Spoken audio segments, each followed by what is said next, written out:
Before viewing video lessons, it is important to read the textbook using the learning guide as your turn-by-turn directions. Then use the learning guide to take organized notes in your own words with examples and pictures. This video continues to discuss personality from Chapter 11 of your text.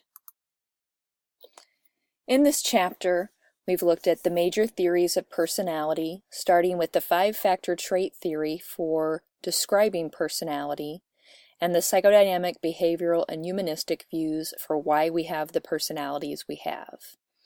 We're going to conclude this set of lessons with a look at biological perspectives on personality. So the biological perspective essentially says that personality comes from your genes. Now, the biological perspectives all recognize that those genes interact with your environment and experiences. So none of them say it's entirely genetic, but that genes do play an important role. One of the theorists in this area, Eysenck, said that personality could be really just boiled down to a few dimensions. And he said these personality dimensions influence our conditionability. So he said that your personality was a result of your genetic conditionability and how that interacts with your environment. So for Eysenck, he said that the structure of personality started with these higher order or super traits, and from those you can sort of divide them down into some smaller traits, and then kind of your habitual pattern of responses related to those smaller traits, and then further down into your specific responses to specific situations.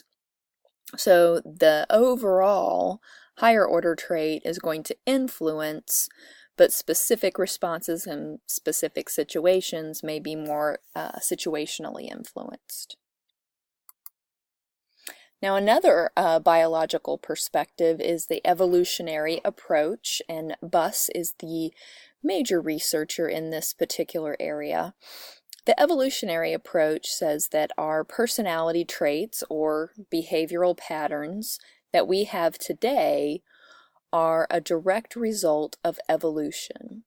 So we have inherited those behavioral patterns that aided our ancestors in survival and reproduction. So evolutionary approach recognizes the commonality of the big 5 traits, and believes that the traits that we have because those particular configurations were adaptive for our ancestors. Now, when we look for evidence of the genetic influence on personality, what we find is twin studies. So remember, twins give us the ability to study identical twins who share 100% of their DNA. They're essentially clones. And non-identical twins or fraternal twins, which have about 50% shared DNA. And what we can conclude pretty strongly from this research now is that genes do contribute in part to personality. When we do some studies with heritability estimates, or how likely you are to inherit something, we see that personality is explained, about half of personality is explained by genes. Now, that about 50% statistic is a little bit misleading because we still have that role of environment and interaction.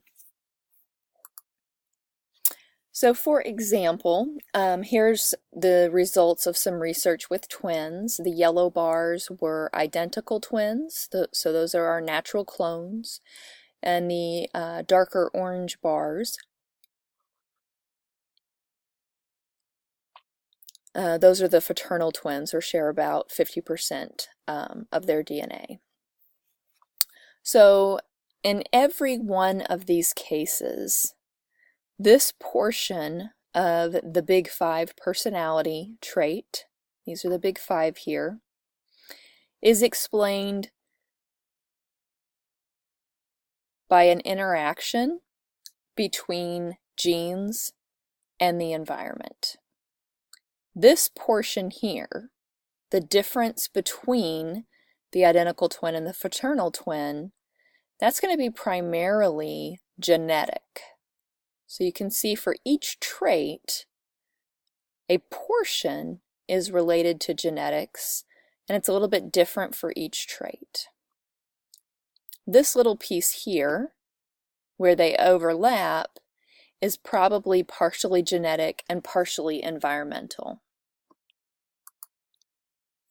So when we evaluate the biological perspectives, we see that there are some strengths. There is some pretty strong evidence for some genetic influence. Again, it's about 50%. The cons are that the research relies on estimates. Estimates are imprecise by their very definition. They're kind of ballpark figures. So they don't have the same degree of confidence as other types of statistics. The other problem is that most of the biological theories haven't tried to specifically study personality. There's not a single comprehensive biological theory of personality at this point.